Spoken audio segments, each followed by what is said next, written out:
मोदी जी से क्या उम्मीद करते हैं आप कि ट्रंप साहब ने ये तक बोला कि मैंने एक फोन कॉल करके ऑपरेशन सिंदूर रुकवा दिया। मोदी जी से क्या उम्मीद करते हैं जो टैरिफ लेके आ गए अपने ऊपर और उसको धन्यवाद कर रहे हैं। मोदी जी से क्या उम्मीद करते हैं आप लोग जो रशिया से पेट्रोल खरीदना बंद कर देंगे। अब क्या होगा, अब जब ईरान से और रशिया से पेट्रोल खरीदना बंद कर देंगे तो हम क्या 200 रुपए लीटर पेट्रोल खरीदेंगे भारतीय। तो मोदी जी से तो मुझे कोई उम्मीद नहीं है। क्रिमिनल टेलीविजन से वही हार की निशानी तो वही बता रहे हैं ना, जीत की तरफ होंगे तो हमेशा। मोदी जी ताकतवर तो मोदी जी की जय जयकार है कि नहीं है? उसी तरीके से है ना, तो जो जीता हुआ होगा उसी के साथ रहते हैं ये लोग। अगर कल को कोई और प्रधानमंत्री आ जाएगा तो ये सारे लोग उसके साथ नहीं मिलेंगे, या लग भी जाएगा कि ये प्रधानमंत्री बनने वाला है तो आज मोदी जी को छोड़ के उस तरफ चले जाएंगे। भारत में ये शिया की लड़ाई है, इसमें सुन्नी क्यों आगे आए हैं?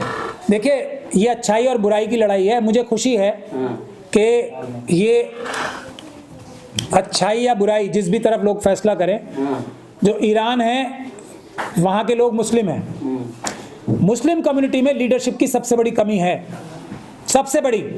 और इस मुश्किल हालात में अगर अब भी किसी को शक है लीडर कौन है, तो मैं उसको ईमान वाला मैं नहीं मानता। कम से कम इससे बड़ा कुर्बानी, और जानते बूझते सबको पता था कि किसी, और ऐलानिया था ये कि हम सुप्रीम लीडर को मार देंगे। ये ऐलानिया अमेरिका बार बार इस बात को बोल रहा था। उसके बाद भी जो ना भागा, जो अपने घर से नहीं भागा, जिसने शहादत का जाम तो पिया और अपने मुल्क को और अपने आने वाली नस्लों को लड़ने के रास्ते पे, जुल्म के खिलाफ लड़ने के रास्ते पे डाल के गया, उस पे और उसकी आइडियोलॉजी पे अब शक करने की गुंजाइश दूर से दूर तक नहीं है। इससे बड़ा इंसान के पास अपनी जान से बड़ा गिफ्ट और सबूत कोई नहीं होता है। बिल्कुल इस वक्त यूनिफाइड है। अगर कोई अपने आप को मुसलमान कहता है तो इमाम खमेनी हमारे लीडर थे, और इसके बारे में अगर कोई सवाल भी करता है कि उनके बाद जो लोग अभी लड़ रहे हैं वो लीडर हैं, और बिल्कुल लीडर हैं, इसके बारे में कोई अगर सवाल भी करता है तो मैं उसे ईमान वाला नहीं मानता। लेकिन सर मिठाइयाँ बांटी जा रही है यहाँ भारत में सर, हिंदुवादी संगठन के लोग खुशी मना रहे हैं, बोले आप लोग क्यों हाय तौबा मचा रहे हैं, ईरान का मामला ईरान समझे। मैं तो बोल रहा हूँ ना, अभी हमारे देश में भी तो एप्स्टीन वाले हैं। बच्चों को काट काट के खाने वालों की तरफदारी जो लोग कर सकते हैं वो उसी मजहब के मानने वाले हैं जिसको फॉलो करने वाले एप्स्टीन और इसके लोग हैं। तो वो लोग कर रहे हैं, उनको सजा मिलेगी सबको। लेकिन अब दूध का दूध और पानी का पानी हो गया है। साइड चुन लें कौन किस तरफ है, और मुस्लिम लीडरशिप मिल गई है। इससे बड़ा सबूत कोई नहीं दे सकता। जो अपनी जान कुर्बान करने के लिए तैयार हैं, इससे बड़ा सबूत मुझे नहीं लगता कोई और दे सकता है। इसलिए लीडरशिप, मैं तो खुश हूं इस बात के लिए कि अब कम से कम एक रोशनी की किरण मिल गई है, और जब तक ये जंग जारी है लीडरशिप साफ है। ईरान के लोग हमारे लीडर हैं, पूरी दुनिया के मुसलमानों के, इसमें कोई बहस नहीं होनी चाहिए। लेकिन सर अभी जो है ज्वाइंट नेवल को बुलाया गया था एक्सरसाइज के लिए, और वो जा रहा था ईरान की तरफ जा रहा था, ईरान से बुलाया गया था, मेहमान था, उनको गिरा दिया गया, हिंद महासागर में डुबा दिया गया। देखिए सरकार चुप है क्योंकि मेहमान थे, 150 लोग तकरीबन तो सवार थे, लोग कह रहे हैं। मैं सीधी सीधी बात बता रहा हूँ, एप्स्टीन के किसी से भी डायरेक्टली इनडायरेक्ट उसके गैंग से किसी के भी ताल्लुकात थे, तो उनकी मानसिकता और उनकी खुद की ताकत कितनी बची है ये लोग देख सकते हैं। ये कोई वो लोग नहीं थे।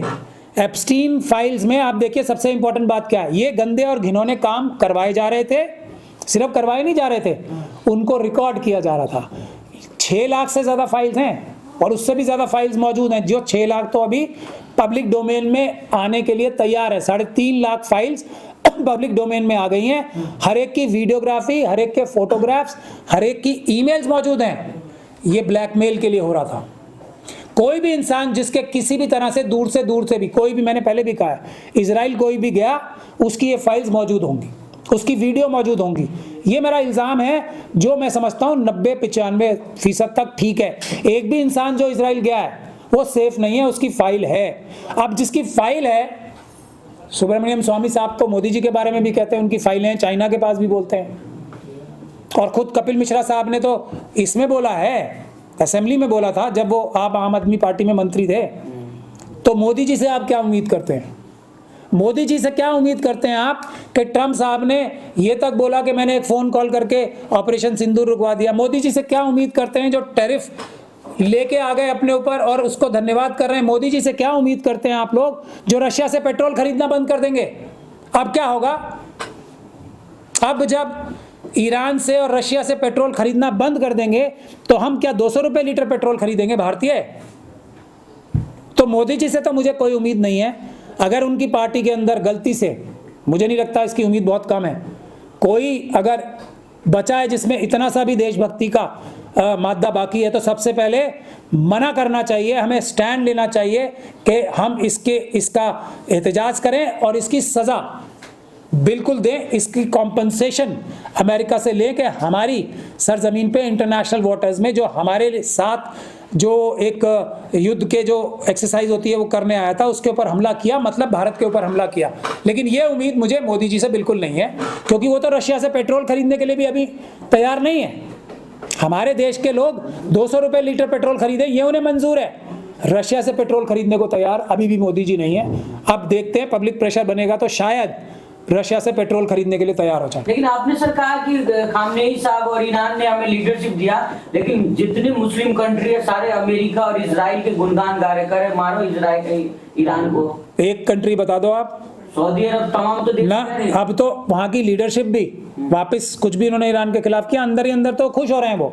उन्होंने खुद, ऐसी भी खबरें आई हैं कि उन्होंने मोसाद के लोगों को पकड़ा है जो कि सऊदी के जो पेट्रोल के इंस्टॉलेशंस थे उसमें बम लगा के उड़ा रहे थे ताकि इल्जाम ईरान के ऊपर लगा सके। तो मेरा ये मानना है, मैंने अभी भी आपसे कहा, सऊदी ईरान के साथ आ गया, आप नहीं, देखिए अभी ये अच्छाई और बुराई की लड़ाई है। सऊदी अरब को भी नजर आ रहा है, वहां की लीडरशिप को, आवाम को तो बिल्कुल सबकी साफ है, क्रिस्टल क्लियर है। वहां आवाम के अंदर, ना भारत के अंदर, ना सऊदी अरब कह लें आप, ना आप इजिप्ट कह लें, यमन तो बिल्कुल ही साफ हो चुका है, यूएई कह लें, बहरीन कह लें, कतर कह लें, किसी भी कंट्री में कह लें, ओमान कह लें, जो पब्लिक है वो तो बिल्कुल साफ है कि हम ईरान की तरफ हैं। पब्लिक में कोई इतना सा भी शक और शुबा नहीं है। वहां की लीडरशिप भी अब दिल ही दिल में ईरान की तरफ है। किसी ने वापस हमला किया अभी तक ईरान पे? कितना दबाव होगा अमेरिका का कि आपस में लड़वाएं इन्हें? नहीं किया ना वहां के लोगों ने हमला। क्यों? क्योंकि उन्हें पता है कि ये लोग जो हमें आके गाली देते थे हमारे सर, क्या आपको लगता है सऊदी जो रूलिंग फैमिली है उससे प्यार से बात करते थे जो अमेरिकन और जो ज़ायनिस्ट फोर्सेस वहाँ बैठी हैं, जो उनके हर कंपनी के अंदर अपना ऑफिस लेके बैठी हैं, उनसे प्यार से बात करते थे? जैसे भारत के बारे में बोल रहे हैं ना वो अपने टेलीविजन चैनल्स पे कि पूरा का पूरा भारत हमारे कब्जे में है, ऐसे बोलते नजर आ रहे हैं ना ज़ायनिस्ट लोग, जो वहाँ के लोग हैं ज़ायनिस्ट। और तो उसी तरह की भाषा वो मुंह पे बोलते हैं वहाँ पे सब लोगों के, वहाँ के जो लीडर्स हैं। और जो कतर की और दूसरी जगह की लीडरशिप है, वहाँ की यूएई की खास तौर पे, उसकी तो एप्स्टीन फाइल भी आई है, जो खाने काबा का मुकद्दस कपड़ा है, उसके बारे में एप्स्टीन फाइल में क्या आया? मुझे तो बोलते हुए भी अभी रोजे से हूँ, मुझे शर्म आ रही है। तो वो लीडरशिप भी तो जानती है ना पब्लिक मारेगी अब, और उनके अपने भी भलाई के लिए है, क्योंकि अब जब उनके सारे पैसे कहाँ हैं आप मुझे ये बताओ? अमेरिका के ऊपर $40 ट्रिलियन का कर्ज है, $40 ट्रिलियन का कर्ज अमेरिका के ऊपर है। तो पैसा सऊदी की फैमिली हो, ओमान की फैमिली हो, या कतर की फैमिली हो, बहरीन की फैमिली हो, पैसा कहाँ है? पैसा तो अमेरिकन बैंक्स में है ना, यूरोपियन बैंक्स में है।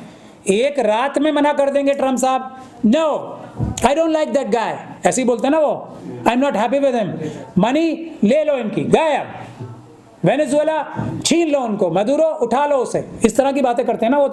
तो बैंक जिनके पैसे ही वहां पर हैं वो दिल ही दिल में कितने खुश होंगे कि ईरान ये जंग जीते, ताकि उनके पैसे तो सुरक्षित रहें कम से कम।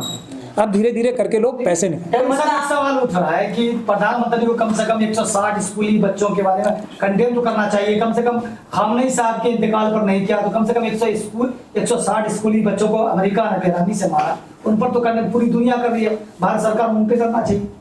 परमिशन मिल लेनी पड़ेगी ना। एप्स्टीन फाइल में कनेक्शन नजर नहीं आ रहा, हरदीप पुरी साहब का तो डायरेक्ट नजर आ रहा है 2008 के बाद। आप समझो 2008 से पहले और बाद में जमीन आसमान का फर्क है। 2008 तक एप्स्टीन को सजा हो चुकी थी अमेरिका में, तब ये सारे राज खुल चुके थे कि ये वो आदमी है।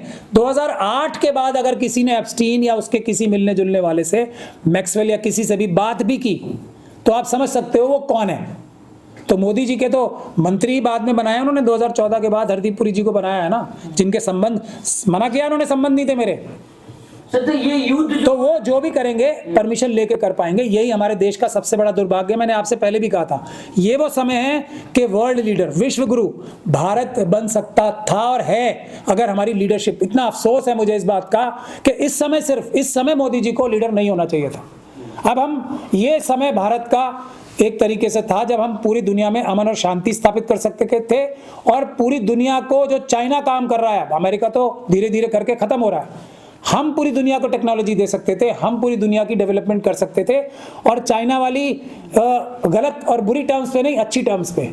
लेकिन अफसोस के मोदी जी हमारे प्रधानमंत्री हैं। अभी इस वक्त अफसोस के सिवाय हम क्या कर सकते सर, लेकिन आप ये कहना चाह रहे हैं कि ये पूरे जंग जो है मेन कारण एप्स्टीन फाइल ही है इस जंग हैं? मुझे जो शक है, और पूरी दुनिया में जितने भी समझदार लोग हैं वो एक इसको सबसे बड़ी वजह मानते हैं, दूसरी भी वजह मानते हैं, बहुत सारी वजूहत हैं कि जो ग्रिप जो है वेस्टर्न कंट्रीज की छुटती जा रही है उनके हाथ से, और चाइना की ग्रिप पक्की होती जा रही है पूरी दुनिया पे, उसको भी रोकने के लिए। लेकिन जो एकदम तुरंत वाला मुद्दा है वो अमेरिका की तरफ से, और क्योंकि ये सारा काम ही इजराइल ने कराया था, यानी कि ज़ायनिस्ट ताकतों ने कराया था, मोसाद ने कराया था ये सारा काम, तो मोसाद और अमेरिकन लीडरशिप को बहुत ज़्यादा जल्दी थी कि किसी तरीके से एप्स्टीन फाइल की तरफ से ध्यान भटकाया जा सके, और इतना बड़ा काम दूसरा हो जाए कि एप्स्टीन को अमेरिकन पब्लिक कम से कम नज़रअंदाज करे कुछ टाइम के लिए। लेकिन खुशी के साथ मुझे ये बताना पड़ रहा है, जितना वॉर की रिपोर्टिंग हो रही है, जितनी अमेरिकन पब्लिक इस समय वॉर को देख रही है, उससे कहीं ज़्यादा एप्स्टीन फाइल का मूवमेंट वहाँ चल रहा है। एक एक व्यक्ति को ढूंढ ढूंढ के निकाला जा रहा है वहाँ। अभी हिलरी क्लिंटन और बिल क्लिंटन की गवाही हुई है वहाँ के उसमें, और ऐसी गवाही है, मैंने खुद देखी है वो, कि हिलरी क्लिंटन और बिल क्लिंटन दोनों के दोनों जेल जाने वाले हैं, जो मेरी रीडिंग है वहाँ के।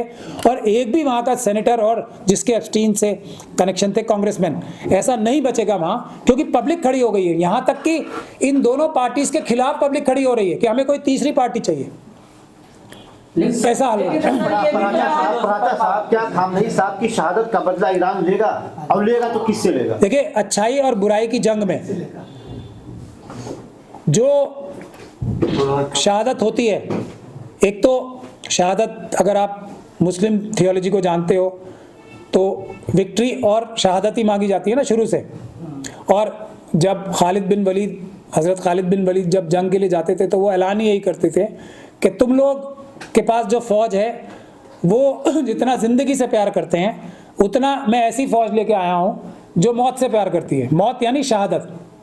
तो जो लोग, और जो अली के मानने वाले हैं, अली से मोहब्बत करने वाले हैं, हुसैन अलैहिस्सलाम से मोहब्बत करने वाले हैं, उनका तो अल्टीमेट एम इन लाइफ, 86 साल की उम्र में खामेनेई साहब को अगर आप उनकी आखिरी स्पीच सुनेंगे तो वो क्या कह रहे थे, ये मेरा जो बुजुर्ग जो जिस्म है वो कितना कमज़ोर हो गया है। मैं तो एक तरीके से, अब मैं उस लफ्ज़ को इस्तेमाल नहीं करना चाहता, वो बोल रहे थे कि मैं माजूर भी हूँ। तो मेरे लिए दुनिया में सबसे अच्छी चीज़ क्या है? शहादत। लेकिन शहादत का जो उनका अल्टीमेट एम था, अल्लाह ताला ने उनका पूरा कराया। लेकिन सबसे बड़ी बात यह है, बदला लेने वाले और ये दिखाने वाले के शहादत दे के भी सच्चाई, ईमानदारी, अच्छाई की जीत के लिए लड़ेंगे, वो लोग मौजूद है ना। अभी हमें उनकी लीडरशिप माननी चाहिए सर। लेकिन अभी सर वहाँ पे क्रूर शासक जो शासन करते थे, तानाशाह कांत हुआ, लोग खुशी मना रहे बताया जा रहा है सर। वहाँ पे कुछ लोग जो है, मैंने आपको दोनों शासक खामेनेई साहब के बारे में ऐसे कभी भी इल्ज़ाम भी लगे कभी कि बच्चों का और बच्चियों का रेप किया, उनको काटा, जलाया, खाया, उनका खून पिया, ये लीडरशिप है। तो जो लोग लीडरशिप ऐसे इल्ज़ाम लग रहे हैं तो उनकी मानसिकता क्या होगी? और जिन लोगों के ऊपर इल्ज़ाम ही ये लगे हैं कि वो अपनी औरतों को, सबसे बुरा इल्ज़ाम यही है ना, हिजाब में रखते थे, तो दूसरा ऑप्शन क्या है? अगर दो एक्सट्रीम देखे जाएं तो एक तरफ एप्स्टीन है और एक तरफ खामेनेई साहब हैं। औरतों के बारे में, एक तरफ औरतों की ये कीमत है, उनको छोटी छोटी बच्चियों को जलाया जाएगा, रेप किया जाएगा, और एक तरफ हिजाब पहनाया जाएगा कि एप्स्टीन जैसे लोग भी घूम रहे हैं दुनिया में, उनसे बचने के लिए शायद वो हिजाब पहना रहे थे उन्हें। यही है ना, दबाव डाल के, यही है ना, शायद दबाव डाल के। अच्छा, हालांकि इस्लाम में दबाव नहीं है किसी के ऊपर, लेकिन दबाव डाल के हिजाब पहनाने का ही तो इल्ज़ाम है उनके ऊपर। किसी बच्ची का रेप करने का तो इल्ज़ाम नहीं लगा ना उनके ऊपर, ना किसी और लीडरशिप के ऊपर लगा। करप्शन के इल्ज़ाम बहुत सारे लीडर्स के ऊपर लगे हैं वहाँ पे, लेकिन इतने गंदे और घिनौने जिसको सुनकर भी उल्टी आती है, अभी भी मुझे उल्टी आ रही है, रोज़े के वक्त भी उल्टी आ रही है, ऐसे इल्ज़ाम तो नहीं लगे। ऐसी लीडरशिप को जब सामने दूसरी ऐसी लीडरशिप हो तो आप कौन सी लीडरशिप चुनेंगे? मुझे नहीं लगता किसी को कोई भी शक और शुबे की गुंजाइश रहनी चाहिए। लेकिन आपको लगता है कि इजराइल और अमेरिका का मुकाबला ईरान कर पाएगा? अभी आपने कहा ईरान जीत गया है। नहीं, वो तो जीत ही चुका है, यही मैं बता रहा हूँ, ये मैं नहीं कह रहा हूँ, पूरी दुनिया के सारे एनालिस्ट कह रहे हैं। क्योंकि अमेरिका को 2-2 मिलियन, 3-3 मिलियन, और स्ट्रेट ऑफ हॉर्मुज अभी बंद है। अमेरिका बोल रहा है कि हम अपने जहाज देंगे सिक्योरिटी के लिए। तो ये हालात है। अमेरिका पे पहले $40 ट्रिलियन का कर्ज है। अमेरिका लोगों का कोई खतरा नहीं है ईरान से, ये तो सब मान रहे हैं ना। फिर भी रोज के रोज बिलियंस ऑफ डॉलर्स खर्च हो रहे हैं। तो ईरान के पास कम पैसे हैं, लेकिन उनका खर्चा कितना हो रहा है ये देखिए ना आप। कुछ $1000, $1 लाख का उनका सबसे जो महंगा वाला ड्रोन माना जाता है वो $1 लाख का है, और उसको रोकने के लिए कम से कम 5 मिलियन, यानी कि उससे 50 गुना या 60 गुना या 70 गुना उनके जो डिफेंस मैकेनिज्म है, चाहे वो थाड हो, आयरन डोम हो या डेविड स्लिंग कुछ भी हो, वो 5-5, 6-6 मिलियन डॉलर खर्च हो रहे हैं, 50-50, 60-60 गुना, और लेकिन फिर भी फेल भी हो रहे हैं। तो ये लड़ाई सबसे पहले तो पैसे की है ना। तो कौन हार चुका है लड़ाई वो देखिए, और उनके पास डिफेंस मैकेनिज्म ख़त्म हो चुका है अब ऑलमोस्ट। और ईरान जो है, ये कहा जा रहा है कि अभी उसने अपने असली मिसाइल्स तो निकाले ही नहीं है, अभी तो वो पुराने ही इस्तेमाल कर रहा है। लेकिन सर यहाँ पे जहाँ खुशियाँ भारत में मनाई जा रही है, लेकिन मीडिया, जो भारतीय मीडिया है, वो ईरान के साथ नजर आ रहा है। पहली दफा ऐसा देखा गया है। देखिए, अब मैं यही कह रहा हूँ ना, मैं तो जनरल GD बख्शी और बहुत सारे ऐसे जिनको मैं क्रिमिनल्स मानता हूँ, जनरल GD बख्शी को नहीं, जो क्रिमिनल टेलीविजन जिनको मैं बोलता हूँ, उनको भी अपनी इतनी मजबूरी आ गई है, इतनी मजबूरी आ गई है, या RSS के अंदर भी शायद लोगों को कुछ बहुत छोटे से लोग ऐसे हो सकते हैं जिनको ये नज़र आ रहा हो कि हम बहुजन समाज के ऊपर जुल्म बाद में कर लेंगे, लेकिन अभी सभी खत्म हो जाएगा, पूरे के पूरे हमारे से भी बड़े वाले फ्रॉड आ रहे हैं ऊपर, तो वो सारा देश ही लूट के खा जाएंगे। जो ये कह रहे हैं हमने पूरे देश पे कब्जा कर लिया, तो कुछ तो बैलेंस बना के चलें हम, कुछ तो अपने बचने का रास्ता भी हम खोलें। तो जनरल GD बख्शी हों, चाहे जितने भी लोग हों, वो खुले आम ईरान का साथ दे रहे हैं। आपने इससे आप अब भी मुझे कोई सबूत देना है कि कौन जीत रहा है कौन हार रहा है? ये लोग तो हमेशा जीते वालों के साथ रहेंगे ना। तो ये इस वजह से भी, और शायद अभी कोई उम्मीद का जर्रा बाकी है RSS के अंदर भी, छोटी सी कोई ऐसी लॉबी, पता नहीं क्या हो गया ये, शायद बाकी है जिसमें इंसानियत बाकी है कुछ। मीडिया गुणगान गा रही है ईरान। तो जीतने वाले की तरफ सब होते हैं ना। तो ये जो कमजोर लोग होते हैं वो जीतने वालों के साथ बहुत दिन से रहे हैं, आज पहली बार थोड़ी। ईरान जीत रहा है, मेरी बात को आप और मजबूती दे रहे हो ना ये कह के। तो ईरान जीत रहा है, ये सबको नजर आ रहा है। मैं इसीलिए कह रहा हूँ, प्रवीण साहनी साहब एक एनालिस्ट हैं, उनको देखिए आप। मैं सबसे आपसे गुजारिश कर रहा हूँ, उनकी एनालिसिस पढ़िए और देखिए, वो बहुत सटीक एनालिसिस करते हैं। ट्रम्प का कंधा झुका हुआ, उनके चेहरे पर मुरझाए हुए चेहरे। सही सवाल। ट्रम्प साहब के ऊपर देखिए एप्स्टीन फाइल्स का कितना दबाव है। आप इस पे चले जाइए, सिर्फ एलन मस्क साहब का है ना वो एक्स पे चले जाइए। ट्रम्प साहब की कितनी सारी फोटो और वीडियो सामने आ रही हैं। उसके बाद चाहे कितना भी अच्छे से अच्छा या बुरे से बुरा आदमी हो, कंधे ही नहीं, सर ही नहीं, सब कुछ झुक जाएगा, लेट जाएगा। ये तो एप्स्टीन, अभी मेरा मानना ऐसा है, एप्स्टीन जिंदा है और उसके एजेंट्स भी जिंदा है। वो ट्रम्प साहब को खड़ा रख रहे हैं। क्या यही हार की निशानी है क्या, जो उनके बॉडी लैंग्वेज? नहीं, ये जितने क्रिमिनल टेलीविजन हैं वही हार की निशानी तो वही बता रहे हैं ना। जीत की तरफ होंगे तो हमेशा मोदी जी ताकतवर, तो मोदी जी की जय जयकार है कि नहीं है? उसी तरीके से है ना। तो जो जीता हुआ होगा उसी के साथ रहते हैं ये लोग। अगर कल को कोई और प्रधानमंत्री आ जाएगा तो ये सारे लोग उसके साथ नहीं मिलेंगे, या लग भी जाएगा कि ये प्रधानमंत्री बनने वाला है, तो आज मोदी जी को छोड़ के उस तरफ चले जाएंगे।